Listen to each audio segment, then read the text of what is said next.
children, I'll tell you the news. Don't worry about the names or dates, you already know it's true. Your doctor hates your baby, the prime minister's a ghost, and all them folks are sailing here 'cause they're in love with boats. Superfoods can save us from all our evil sin. JFK and Elvis own a bar in Wisconsin. Vaccinations were created by the CIA to steal votes from Bernie Sanders and turn your babies gay. So click the link you think you like and get tooled for a fight against those lefty fascist communists who are leaning too far right. Hi and welcome to Not Another Fake Newscast. I'm Paul. And I'm Jerry, and we're here today with a writer, freelance writer and columnist, Dani Garavelli. Dani was a Scottish Feature Writer of the Year at the Scottish Press Awards in 2019, and she writes for The Scotsman, the Herald, the Times, sometimes writes columns for The Guardian and stuff as well. So thanks for coming to speak to us today, No problem, Dani. Lovely to be here. So yeah, I mean, I guess we wanted to kind of have a conversation with you about, first and foremost, what kind of brought you into working as a journalist and a writer? Well, I think at school I just loved writing, and I was quite a practical person, so I realised that I wasn't going to make a living out of just writing fiction or whatever. So I thought that journalism would be the way to kind of... And I was also later on in school, I was very engaged with the news and politics as well, so it just seemed a natural way to go for me. So did you formally study it, or did you just kind of get into working for a newspaper? No, I did a course. I did my degree in English at Glasgow University, and at that point you couldn't do a postgrad in journalism in Scotland because the Napier course was you couldn't go if you were over 21, I think. So I went down to Cardiff and did a year's journalism diploma at Cardiff. All right, okay. So I guess then your first kind of forays into journalism would have been down in Wales, or had you done a little bit of student stuff when you were up in Glasgow? I'd done some student stuff for the magazine, but proper kind of journalism. It wasn't even in Wales. It was so from the course she went on a placement, and I went to the Leicester Mercury, and I trained on the Leicester Mercury for 18 months, 2 years, something like that.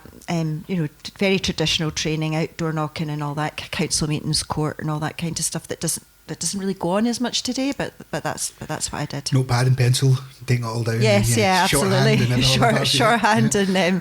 and sitting outside doors, and a lot of that. And of course, then you didn't have mobile phones, so phoning from phone boxes, you're copying to copy takers. And in fact, when I absolutely first started, we were still using typewriters, but within the 6 months of me being there, they started to move into computers. And was it something that you immediately fell in love in? Was there any point where you were like, oh, I'm not sure I'm doing the right thing here? No, I've never ever, despite all the things that have happened since, I couldn't have imagined doing any other job. I really love it. Well, that's good. That's a good place to be. And you still love it? I still love it. And that's even better. That's even better. So at what point did you kind of go then from, doing your sort of standard news stuff, knocking on doors, to writing, sort of feature writing and columns and stuff like that? So after Leicester, I went to Newcastle, and I was a crime reporter and home affairs reporter there for 3 or 4 years. So that was news reporting as well, but it was kind of more specialist, and sort of graduating to that. Really, I didn't get into feature writing until I came back up north, and although I love doing that now, and I absolutely think it was the right thing to do, it was more because I had children, and that kind of crime reporting on the door stuff just really wasn't practical with two, and then eventually 3 young kids. You were working constantly, and till I'd done a little bit of news desking as well, and those hours were really long as well. So, and my husband was also in journalism, so it just became completely impractical to do day-to-day news. Yeah, I think a lot of people outside the world of journalism don't realise just how much of your life it takes up, and how long the hours and stuff are. I know from experience that some of my friends who do it, you're talking seriously long weeks without a lot of thanks for it at times as well. I mean, certainly some of our friends were in a scenario where that's pretty much their entire life. I mean, regardless of what time you message them, regardless of what day, they seem to be still in work. Like 10 o'clock at night, 11 o'clock at night, you know, right through, and then across the weekend and stuff like that, because unfortunately, you know, you're dictated to by the news and by stories, so it's not really...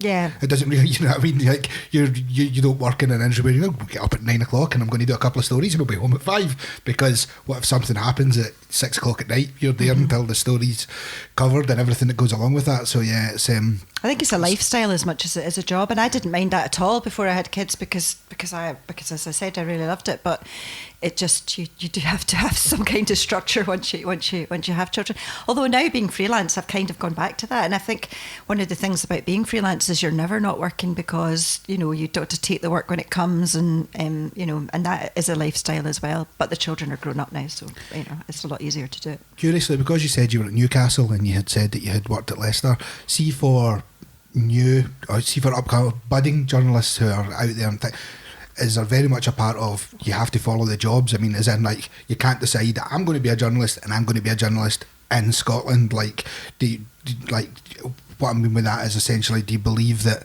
if you want to get into it, there's a high probability that you're going to have to bounce about the UK, especially even now, more so, I suppose less now with digital, but when you had started, did you have to be in a scenario where you were going to go to Newcastle rather than come up to Scotland and a job would be there for you? Like, what's the availability like for the jobs? Like, what's the work like? I'm really having to think about that, because actually I think it was probably easier when I started out. I don't know why we didn't come straight back up to Scotland.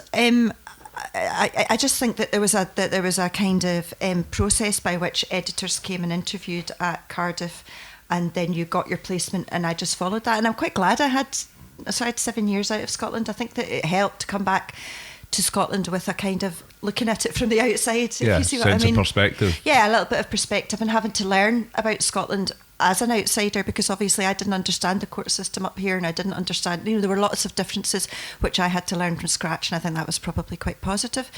I think now it might be easier to... The digital thing makes such a big difference. It's a completely different setup. You could start up your own blog and get into journalism like that and never have done a course or any kind of training at all. So I'm quite distant from that, so I don't know exactly how it works. But when I started, I think probably what is true is you would have started on a regional and then kind of worked your way up into you know, a national.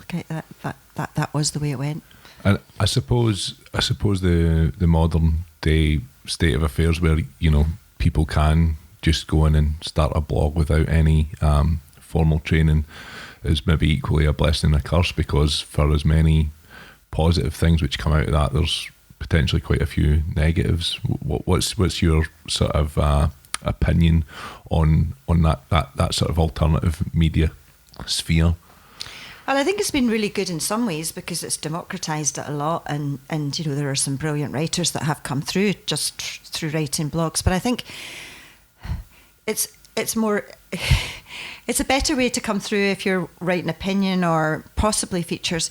It's, I would say, not a very good way to come through if you're trying to write news. Or I think that grounding in just having to go out to things and on the hoof and then come back to your news editor and be told you're rubbish and start again and all that. I think that's all valuable, and I think that's been underrated quite a lot now. You know, people think, oh well, why would I have to learn this or that? Because it's a skill, it's a trade, it's a profession, and you learn it the same way as you'd learn any other profession. Yeah, it's like almost like doing an apprenticeship, if you will. Yeah, you're kind of earning your stripes and you're starting at the bottom rung and working your way up. Yeah. I mean, we have certainly discussed in the past, with Jennifer Jones and a few other people, the dangers of everyone now perceiving themselves as some kind of journalist, you know what I mean, because they have a platform that they can say things all the time. So, and then it gets that way where, like you said, why trying to convince people that they have to go through and learn the trade rather than, well, I've been blogging my entire life. Like, there's people now who have literally who don't recall not being blogging their entire life, who since they became teenagers have always had a platform that they can put their opinions on. And I think you kind of hit the nail on the head there when you said it's great for opinion based stuff, but understanding that having a neutral stance on certain things is something that you have to be taught, rather than, not everyone, but a lot of people have to be taught, rather than It's much the same as, obviously, you've done an English degree. It's the writing about something without writing your opinion in it, just writing like... I think it's produced a kind of journalism that is quite inward looking, and it's because if you're writing a blog, it's largely based on your own experience, and that's fine, and there's a place for that. But I sometimes also think it's pushing people to share everything, you know, like things that they might regret when they're older. So all these young journalists coming through, all these young writers coming through are exposing every aspect of their pain or for public delectation, and at some point, you know, they may regret that, because also the thing about digital is you will never erase that, and you know, and so everything's internalized. Where actually my kind of journalism, the stuff that I like doing, although I do write personal stuff sometimes, is more about going out and meeting people and telling their stories, and that's a completely different form, I think. Yeah, definitely. Yeah. So, I mean, do you find yourself as a feature writer then? Do you still have to travel around a fair bit to go and interview people and to speak to them about, you know, whichever?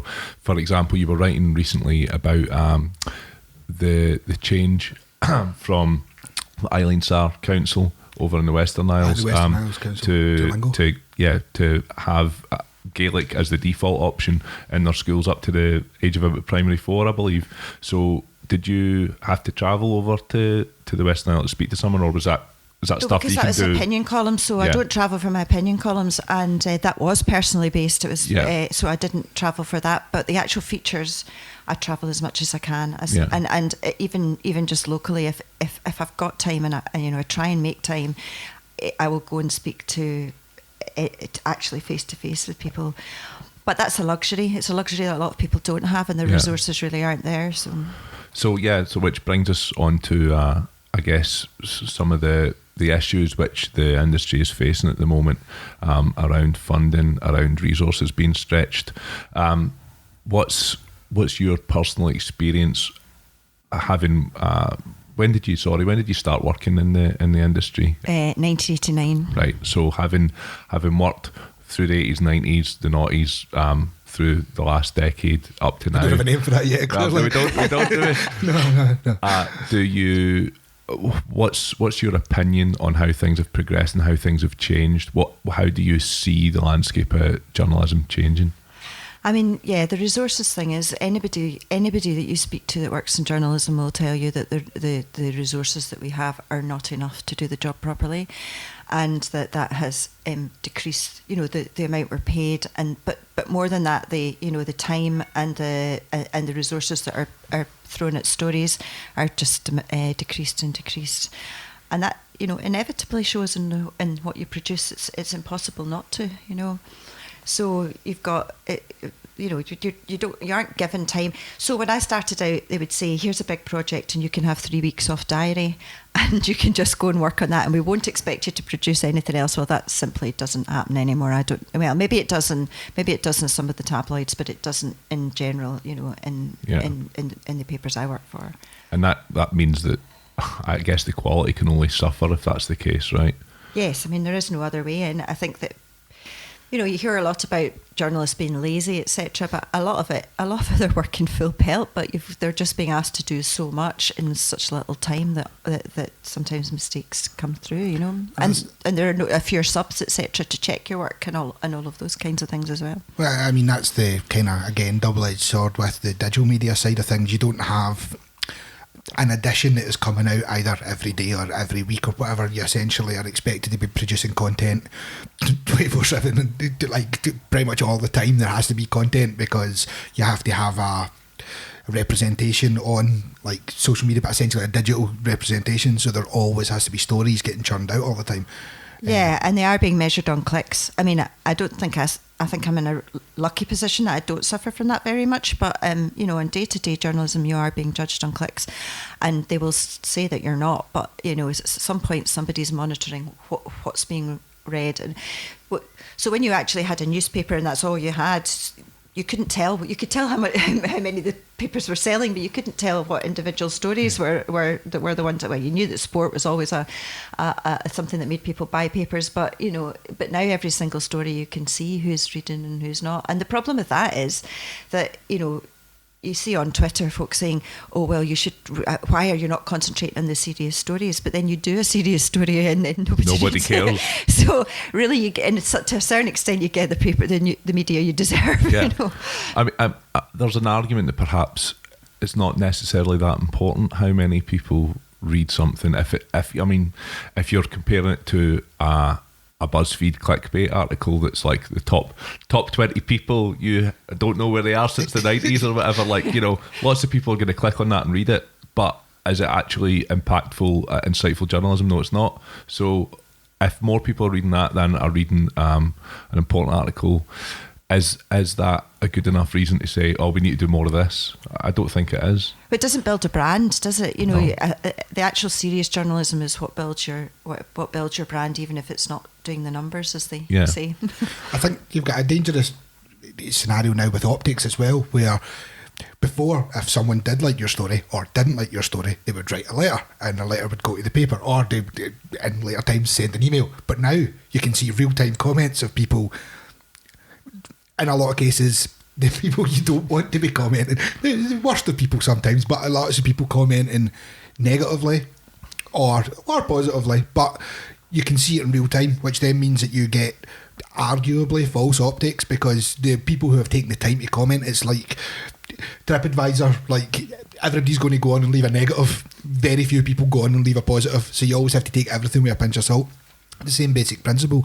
Now you don't have that. You've had a letter that someone's taken the time to write because they're either annoyed or not annoyed by the story that you're doing. You now have a false optics. I mean, you need to have a certain amount of respect for somebody who's enough of a pedant to take the time to write a letter in ink and send it into a newspaper. You know, I kind of yearn for those times a little bit. There are still people who do that. I kind of admire their level of dedication to being a pain in the arse, if you know what I mean. Whereas, yeah, it's kind of a lot more accessible to give feedback, I suppose, which might not necessarily be that positive a thing. No, I don't. I mean, I think a lot of journalists don't. I read all the Twitter feedback, but I don't look below the line and on the site, because I know it will just be like screed of, and also the first two comments may relate to your piece, and then everybody just has an argument with themselves, you know. So life's too short, really. It's not worth opening that Pandora's box. And the anger that builds up inside you, and you've read a couple of things and you want to reply, but then you know that there is literally, because it puts you guys in a dangerous situation as well. Like a journalist puts their heart and soul into a piece and puts a part out, and then puts a piece out and then sees in the comment section people tearing it apart.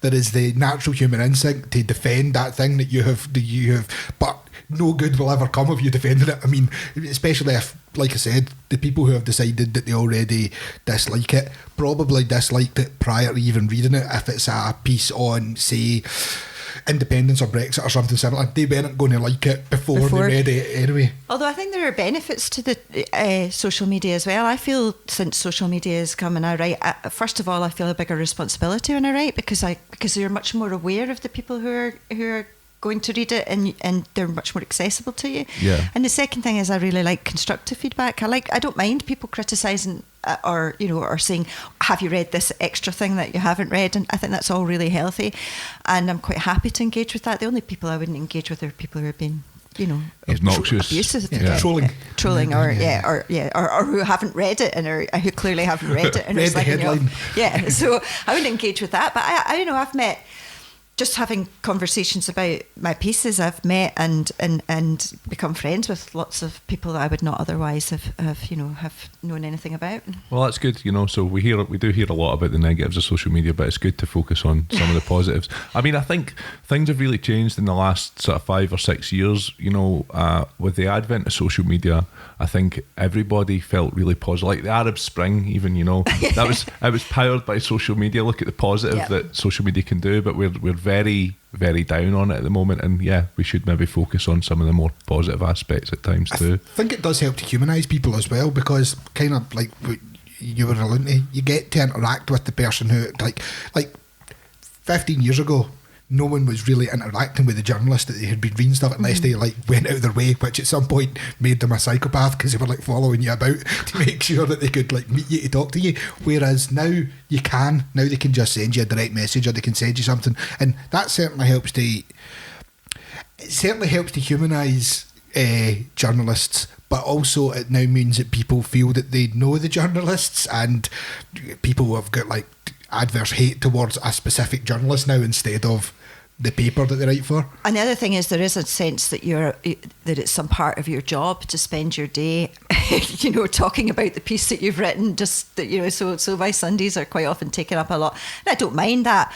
I don't mind it when it's just. But I don't like the assumption that somehow you're obliged to interact like that. Yeah, defend your stance or defend your opinion piece or whatever. So that's an interesting one. Then, so which pieces have you written which have led to the most feedback or the most questions, the most thirst for interaction from the audience? Well, look, I mean, anyone tell you that the most negative feedback and the most instant stuff like that is either politics. So if you write about independence in any way, if you write about sport, which I sometimes do, and also gender. I write a lot of gender-based stuff, a lot around Me Too, a lot around... I think that the most hate mail I've ever had was writing about Ched Evans. So, those kinds of things are trigger points for people. But you also get lots and lots of really interesting debate from people who are specialists in their field, and that's really, I think it's made our job easier to an extent that... if you need to find somebody who's got some specialism, they're much more accessible, and if I use Twitter an awful lot, and you get to know the people who follow you in terms of what their interests are, so you've got somewhere you can immediately go to find them. Yeah. Whereas in the old days you'd have to phone around a lot, and who do you know, and all of that kind of thing. I think it has made. Well, I mean, the internet's definitely made information more accessible. Like a good example of that, I saw. I think it was Frankie Boyle. Last week he basically said I'm writing a piece, or I'm researching on this particular subject, and it was data science for political purposes. Who is the best person I can speak to about this?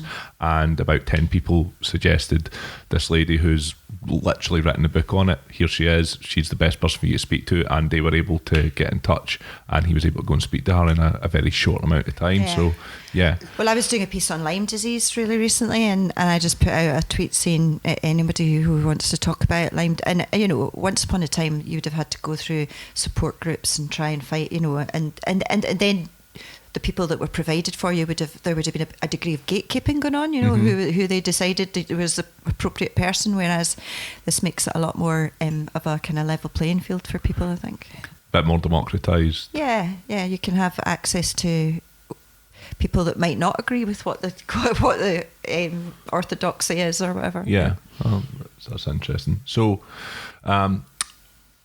we've spoke about some of the positives of social media. One of the negative aspects, and you kind of touched on it when you brought up politics and Scottish independence and stuff there. There's a certain element of certainly Scottish Twitter at the moment, which seems to believe that the Scottish mainstream media is some sort of overarching conspiracy with a completely homogenous view of how politics should be in the UK. As somewhat of an insider, someone who works in the industry, how do you feel about those kind of views? I think it's really, really frustrating. The whole term MSM is really frustrating because it takes in such a broad spectrum of views, and I wonder if that's because people don't see whole newspapers; they're seeing them bits and bobs online. So they'll say Scotland on Sunday is a unionist paper, or the Scotsman's a unionist paper, and they forget that Joyce McMillan writes for it. They forget that Leslie Riddick writes for it. They forget that I write for it. And I don't know what you do apart from keeping going on about it. I don't know how you solve that. I think that what you're saying about the negatives of social media is it's really polarising, isn't it? Yeah. And I that seems to be getting worse rather than better. So kind of just on that, I was going to say an interesting thing on Brexit Eve. If you looked under anyone talking about when the BBC were showing it as it happened or whatever, the general consensus was very split, whereas people were like, BBC have only been pushing Brexit from the start, or BBC are pro-Remain, and pretty much people would stand and they would fight the fact that that's how the way that they perceive the BBC, obviously based on the kind of echo chamber and the stuff that they've had available to them, rather than, and I know that that's BBC and not a paper itself, but the same basic principle applies with something like, say, the Herald. People share out certain articles from the Herald and it makes it look like they have a certain, or the Scotsman, it makes it look like they have a certain stance on it, but they don't see the other side of it. They don't see your articles. They see the articles by people who are pro-unionist or whatever. So yeah, as like I said, it was very interesting to see that on the BBC just 2 nights ago. So I think we could do with more education on the media. For example, people don't seem to be able to distinguish between when you're quoting someone else and what your actual opinion is. So somebody carries a piece saying Nicola Sturgeon said blah blah blah, and they can't see that you're just that's your job to present that, and then you'll present somebody else saying something else. And I don't know where that gap between that lapse of understanding came. It's probably what we were talking about before, where a lot of people have had this platform and perceive and put a lot of their feelings and pour their feelings into their social media. So when they see anything on social media, they perceive it as that person's feelings or that person's opinions, rather than, like, there is because of that danger of everyone perceives themselves as some kind of journalist in some way, shape or form, or they have a platform that they can put stuff on. There seems to be a division where people, it's all mixed up on their news feed. So between their mum's opinion on a thing and the guy that they work with's opinion on a thing, there's also a news article from you, but all of those things have the same weight when they're reading it on social media. And I think maybe because we used to have the physical product of a paper, so you would know that the news was at the front, and then it would be clearly labelled, politics, the political opinion, and then you'd have your feature section. It was easy to see how everything fell into different sections, etc. Yeah. And now it's all mingled together, and people can't. I know people can't distinguish between when I write a column and a feature. People I get that when the feedback, that they don't know. Yeah, the delineation was very definite when you were holding a physical product in your hand. And yeah, as Paul says, like it's not just that everything's intermingled on a news feed, whether it's on Twitter or Facebook or whatever, but you're also generally a piece will be shared by somebody and generally what their rough political ideals are, what their opinions are, so everything's sort of filtered through a kind of lens. I see what you mean, yeah.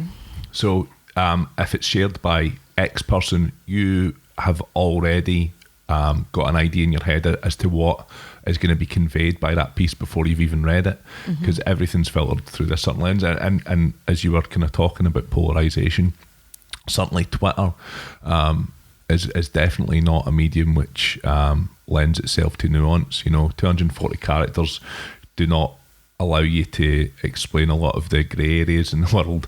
Everybody wants everything to be black and white, which I personally think has led to people to be more likely to be polarised and divided. But that's people seem to only want to read things that validate what they already think, whereas I would seek out things that are different, just because it's interesting to hear divergent opinions. Yeah, of course. Well, you also might be wrong. I mean, you may have to take a stance because you understood or you had got information, but then someone who, like you said, is now you're readily available. You've got people who can be experts in the field and who have got very specific, very oddly specific skill sets and certain things, who can explain it to you in a way that you just simply didn't know before. And you don't have you have access to. It's weird. We're living in a world now where you have access to all the information in the world, but you also only have access to the information that's been given to you, or shared towards you. So one of the things we kind of touched on earlier in terms of funding and resources and stuff in news in the newspaper industry, do you think it's made us more susceptible to stuff like, they like to call it journalism, but people basically, because they're so stretched, are regurgitating sort of PR output from companies, from politicians, without questioning it in the way that they may have done in the past when things were better funded? Yeah, I think that's true. I mean, I'm not involved in the daily thing of newspapers, but I would say that it's almost inevitable, isn't it? If you don't have time and something falls on your lap and you've got to produce something before 2:00 or whatever, that you're going to just regurgitate it. And you also see the same stories. You can tell that's happening because the same things are appearing almost word for word and all that. I mean, we always used agencies, so that always happened to a certain extent. But but I would say definitely more than it was. Yeah. So as a writer yourself, Dani, would you say that you have a large element of freedom in the subjects that you want to write about these days? Well, yeah, because I'm freelance, I don't, and there are so many downsides of being freelance. There aren't as many platforms. The money is absolutely awful. You've got no sickness pay, you've got no holiday pay. But the one advantage that for me overrides all of that is you've got complete freedom to do what you want and say no if you want to say no. And I suppose because I'm just that bit older, I do more or less have, within the constraints of I'm a columnist, and if the other columnist's doing this, you've got to give and take on who does the most interesting and compelling subject of the week. So there's a bit of give and take there. But beyond that, yeah, I think I've got more or less complete freedom. And how do you pick a subject? How do you get a nose for something that I want to write about this? How does that sort of come to you? Is it in many different ways? Is there? Oh, it's lots of different things. I mean, people will come to me with things, and I'll think that's a really interesting subject. Sometimes it'll just be something that is, I see a small article somewhere, and I think that'll be like when I went to Ulva they're trying to get their community built back up. I'd just seen a small thing somewhere and thought that sounded just like something that you could make a whole feature out of, that kind of thing. Sometimes it'll just be friends talking about an issue, and you realise that that's something that could be that should maybe be looked at a bit more fully. And so when it comes to writing opinion pieces, are you often asked by an editor to write about a particular subject, or as a freelancer, is that something which you are able to choose freely as well? I am able to choose it freely. Sometimes they might say, do you fancy writing about that this week? And if I do, then that's fine. But one of the things about the lack of resources is that the people at the top don't have as much time to think about these things either. So a lot of it does fall on you, whether you want it to or not, to come up with this stuff yourself, and that suits me fine. But it means you're being asked, you're being directed less than probably you were in the past. On that, do you also then, if you're going to do an opinion piece that you want to do you have to choose the right platform that you want to, like, as in, if you show up with an opinion piece, do you ever find yourself being told, we don't want to be printing your opinion on that because it will have a negative impact towards your readership? Well, because I do most, I've got my regular column at Scotland on Sunday. I've never, and people really don't believe this, but I've never ever been told I couldn't write a particular line on any subject. So if I was writing for another newspaper that I don't write for, if I'm going to be really honest, if I was pitching, say, to the Times, there are things that I know that probably wouldn't be any sense of pitching in, do you know what I mean? So I just wouldn't do it. And the same with the Guardian. You kind of know what not so much what line, but what subjects they're going to go for and what they won't go for. So there's an element of self-censorship there to a certain extent, or just there's no point in me pitching this idea to this particular paper because it's not something that they are likely to take on. Yeah, I suppose that's self-censorship, but it's also I wouldn't take a line that I didn't agree with, so I won't go to that publication, I guess. Yeah. It's not something that happens massively, but yeah. The reason, so I know that, like, for example, the Times key demographic are essentially like white middle class businessmen, essentially. Do you know what I mean? That's who they are. Times right, so it does a lot of good journalism. No, I'm not saying it doesn't, but that's their key demographic. Do you know what I mean? The people who are buying the papers or that. So, pieces are very pro like particularly pro-immigration to certain components in certain parts of England, stuff like that, might not be picked up. So there's no point in even bringing them to them, because that's not what the readership wants to read. Like, that's not what they have an interest in. I guess the reason that I was pursuing that line of questioning, Danny, is to try and illustrate to people that, you know, that there's not a big overarching conspiracy. There's not a lot of newspaper editors that are saying you can't print this, you can't talk about this. You know, this is our line, and we are sticking to this. You know, whether it's on immigration, whether it's on Brexit, whether it's on Scottish independence, etc. You know, you as a writer have a large amount of freedom to write about what you want to write about. Yes, and I may have kind of misspoken about the Times. I'm not suggesting. I mean, that could be an internalised perception. I have never had any problem. As a freelancer, you think to yourself, which publication is most likely to want what this thing is, rather than. And the Times is investing hugely in Scotland, and it's proving that actually putting money into journalism does pay off in the end, because you know. So I certainly wasn't. But then again, there are newspapers. I don't know if you've been watching what the Telegraph's been doing over the last couple of days, and it's been promoting itself as we helped Brexit. We spoke up for the silent majority, and so they very definitely are pursuing an agenda. So I mean, it does happen. I mean, they've had Boris on a pretty decent retainer for writing this column for a number of years now. Over $1 million a year, I believe, he's been getting paid to produce not even a regularly weekly column. So yeah, it's not a bad lift, I suppose. I mean, it's always going to be difficult to say, instead of like getting off the Times, if you say something like the National, it's going to be tough to sell them an opinion piece on a pro-Westminster opinion piece. Like, it's just not that they would never print it, but they're probably not going to print it. Like, it's going to be a tough sell unless you've got something real good. It's going to be a tough sell to them, and it's just because their key demographic, quite simply, regardless of whether or not it's true or not, just don't want to be reading it. So coming back to your sort of day to day as a writer, do you ever scrunch something up and throw it away? You ever start writing a piece and decide, actually there's nothing here, or I'm not feeling it, or it's not flowing, I'm just going to leave this? Does that ever happen to you? As a subject, no. Yeah. I mean, I sometimes write things and think this is rubbish and start writing it again, but I don't usually leave the subject, because by the time I get to the subject, by the time I've pitched and all of that, you know, you have to be practical. You know, you can't. You and also you're committed. You've said to the paper that you're doing it, so they're not going to be very happy if you say, "Oh, I just decided I wasn't really worth it after all."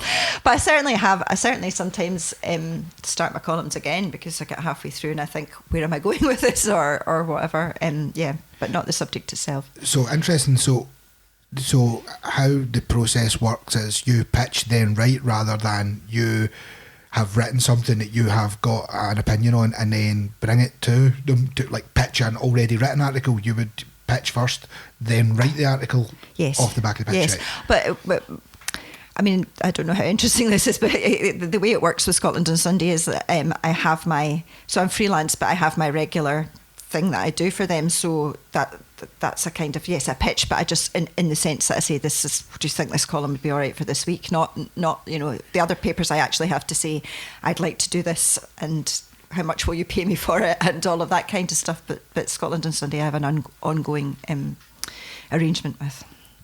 Nice. So yeah, and you ever feel the pressure of having to write X amount of words for every Sunday? It has to be ready. You ever get writer's block? You ever every week? Yeah. Really? I think that I've written a column now for possibly 15 years, and I think that people don't. So everybody's got a few columns in them, haven't they? You know, like things that they feel really, really passionate about, and they can the stress of finding something new to be passionate about every week for 52 weeks of a year for 15 years and the same subjects come around, so you get to November and you go, oh my goodness, it's poppy time again, and that kind of thing. So yes, there's a big pressure to find something new to say, you know, and particularly during Brexit, I think, because once you've said how awful everything is, you know, how many ways can you find to say that, you know? Well, I mean, I know that we, even for what we do, we certainly found that it was very difficult to find news stories to talk about that essentially haven't been revolved around some part of Brexit and the political shambles that went on there, or some part of the endless fallout of to do with Trump, to try and find something that is different, or to even just find yourself like looking at the news and just like, I'm so incredibly disillusioned by the fact that nothing seems to be like every single thing that I'm seeing all the time is just on these 2 or 3 very specific subjects, because it's taken up the entire of society for, well, what feels like forever now, but certainly as long as we've been doing the podcast, this has been an on-running shambles in the nicest possible way, regardless of your opinion on the outcomes. Everything that went on with it just meant that took up every component of certainly British life. Like it was, yeah.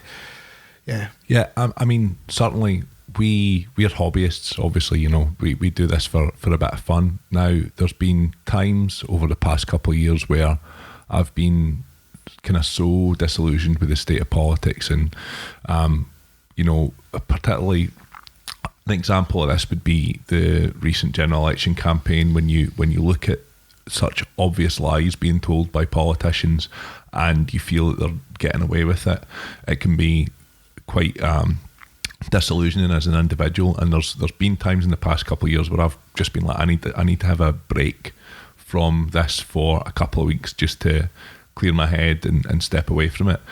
As someone who kind of has to be engaged all the time, do you ever find that to be a problem? You ever find it might be damaging your mental health, or you need to kind of, you feel like you'd want to step away from even just kind of reading certain parts of the news for a short space of time? Yes, definitely. I do actually think it can affect you mentally, and I think definitely about politics. But there was a period of time when I was writing a lot about mental health because of the mental health services, and I was speaking to people who were really depressed and eventually I did actually decide, I made an actual decision that I had to stop because it definitely was affecting me. The news itself, yeah, absolutely, but maybe not any more than, I don't know, you say step away, but it's really difficult to step away. Most people are in the same boat, aren't they? It's just everywhere, and you do get very demoralised by it. Maybe writing actually helps because you're taking some kind of control over it, aren't you? You know, you've got a platform in which you can say and let out vent those emotions that, you know, that people who aren't lucky enough to have a platform to do that can't. I don't know. Yeah, I suppose. Yeah, I never really thought. You can also help shape it. You can help shape where, like, not shaping news, but you can help shape what people are reading rather than, so give them something positive to read, give them something that's not about, like I said, Brexit or something, give them something that's, or maybe negative to read, but give them something that's different to read to change their opinion, or give them a break from that. Essentially, you have the ability to give them that break. You've got the ability to give them the step away for the public. Do you know what I mean? You mean by writing about something else, or about something else? Well, yeah, that's true. And also, I suppose you can say, "Don't give up." Don't, you know? You can write a thing that says, "Keep hoping and keep working." There are other people that feel like you. I feel it too. Yeah, exactly. And then there's a little bit of solidarity around that, I suppose. Yeah, definitely. So, I mean, going forward, what do you think the future holds for journalism in Scotland and the UK in general? What do you think the business model should be, and you know, do you see positive things in the future, or do you think it's going to get worse before it gets better? I think it's going to get worse before it gets better, and I worry particularly in Scotland because you know, people are campaigning for independence and they want independence. If we were to get independence, you would need a proper newspaper industry that was able to hold whatever government was in charge to account, and I don't see that happening.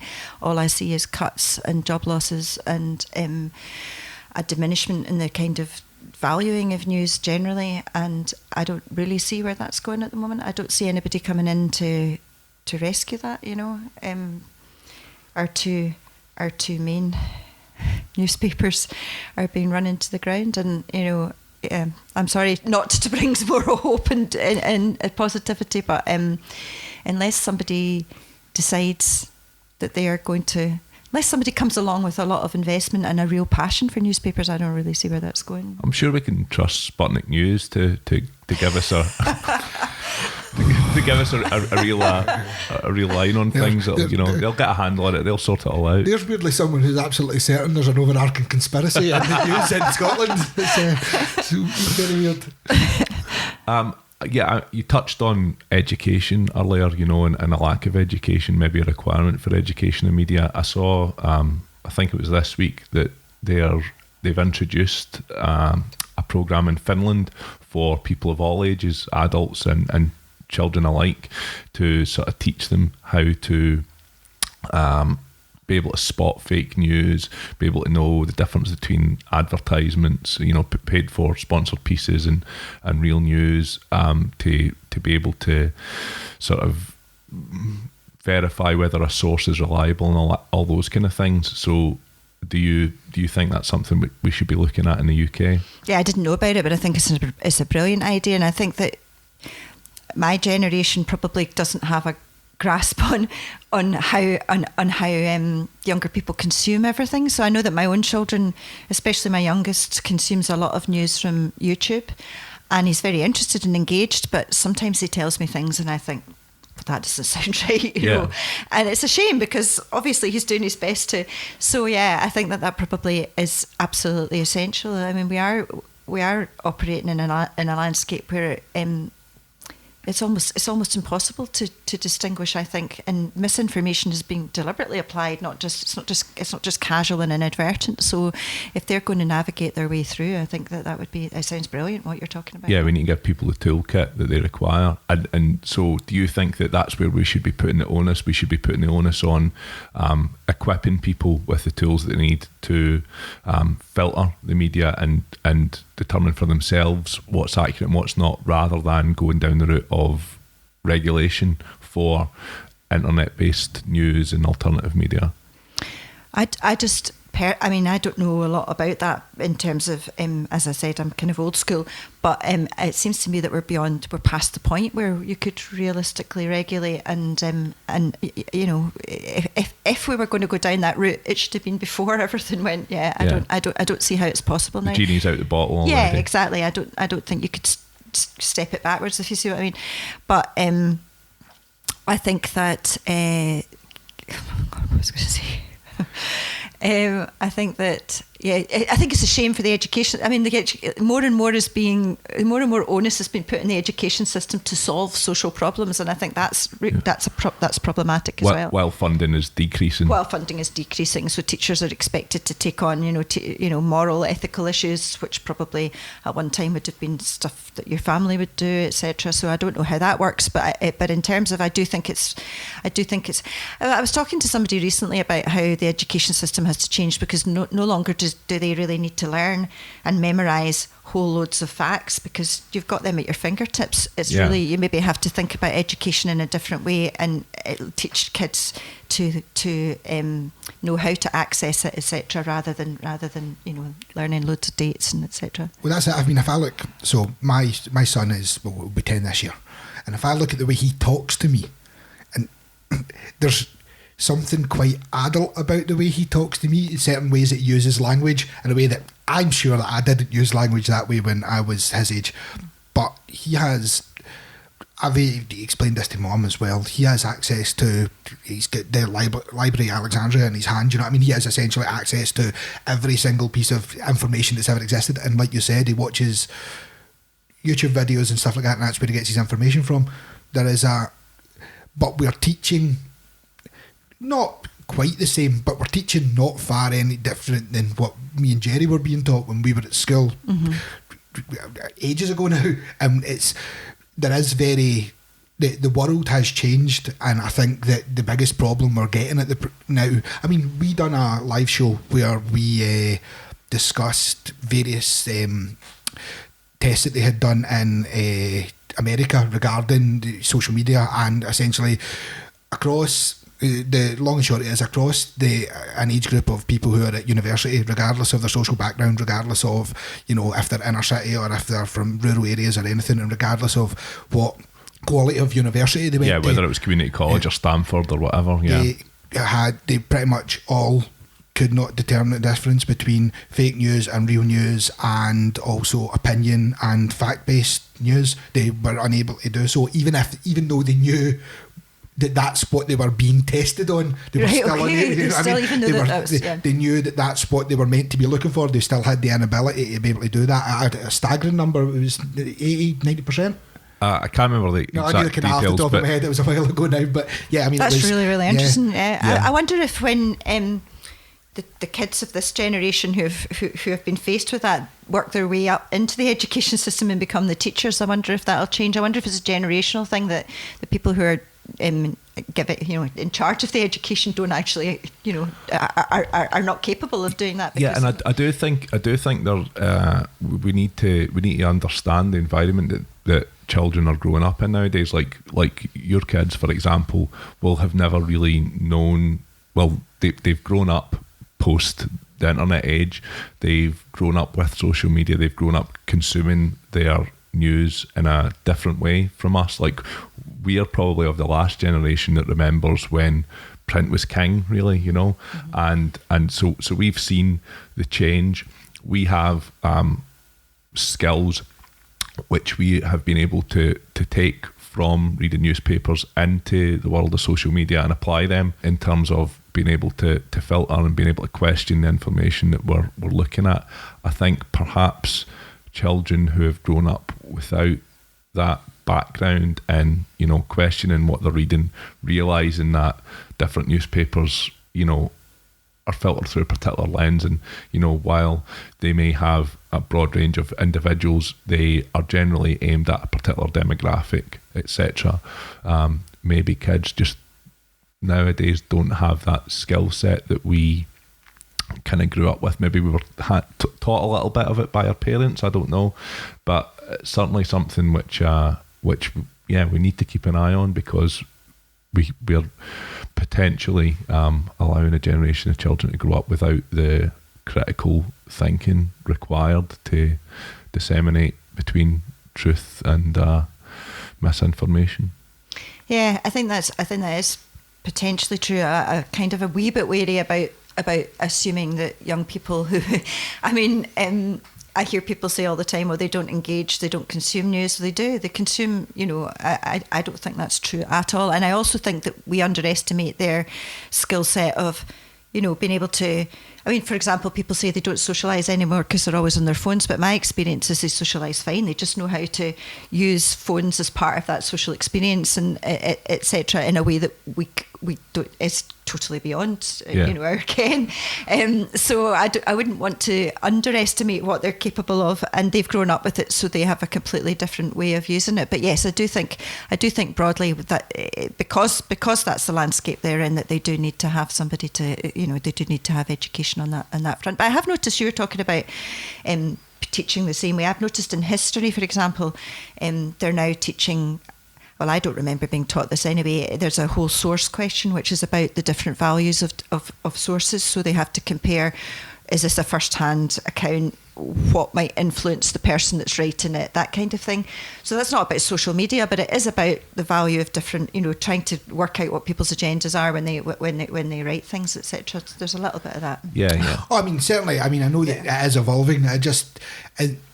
It's much the same as when we've done stuff before, when we've looked at legislation, when we're talking about, legislating stuff like Facebook. The people at the present moment who are at the top, who are getting advisors who know a bit about it or whatever, but who are actually making the decisions on how we're going to legislate this, are still looking at media and adverts and the way that political adverts are put out and stuff like that. They're looking at that from a old world view, in the way that, the reason that we got the scenarios that we had with Cambridge Analytica and all the stuff that happened with all of that fallout regarding targeted ads and stuff, it was because we've not legislated for the technology that's there, and by the same principle, there's a lot of people who are writing curriculum for technology that they don't know is there. But I think it's possibly we're at a kind of turning point where we are. Like, social media is probably at its maximum saturation. Digital news is probably at the highest saturation that it's ever been. And I actually agree with you. I believe that even my kids, who are, like I say, they're essentially 10 and 8, consume tons and tons of news. They just consume it they don't consume scheduled news from scheduled locations. They consume it from everyone literally all the time, and they're actually obviously both not on social media, but like I said, even YouTube. So everything that their YouTubers are reading on social media is injected into their brains and stuff. So yeah, as they are receiving substantially more information than we ever have. I mean, they are consuming more information daily. I mean, they don't watch. My kids certainly don't watch kids TV anymore for the most part. They watch YouTube. I mean, they watch other stuff, but so they consume it in a very different way now, and it's just where print media is going to be in that new world is kind of where is the question that we have to be looking at, really. I think if you look at America, though, they have, the whole digital experience in America. We're still getting really high standard journalism from places like the Atlantic or and the Washington Post has made long reads. There is a market for that. We just need to find out how to monetize it. And respect it and see it as what you were talking about earlier, as building a brand, that these things are important. If you want to be taken seriously, you have to have serious journalism as well as entertainment, sport, everything else. I think, like, you touched on a really interesting point earlier, which I probably hadn't considered up until now, which is that the kids who are growing up in this environment right now will eventually become the educators, will eventually become the legislators, and perhaps that will be the tipping point for when we actually start to police, is maybe a bad word, but when we start to get a handle on how we can legislate against this stuff, how we can educate against this stuff. Maybe we require people who have came through their childhood into adulthood through their education in university or whatever else, and get to the point where they're able to actually influence the next generation coming forward, because they'll have a much better understanding of it than us. Yeah, well, they'd need to get to a point where they have a perspective on what it did to them and how it influenced them, I suppose. And you were talking about the amount they consume, and obviously we've talked about the negatives of that, but also they're not getting everything through the prism of, say, like when we were young and we were only watching, say, the BBC, and I mean, I'm a really big fan of the BBC, but it's still from an establishment perspective, isn't it? Whereas they can access, I don't know, Al Jazeera and all of these other, it's a much more global. So you're getting things from countries which will have a completely different perspective than a British perspective, and that's all quite healthy, I think. Yeah, definitely. Yeah, I mean, it would be.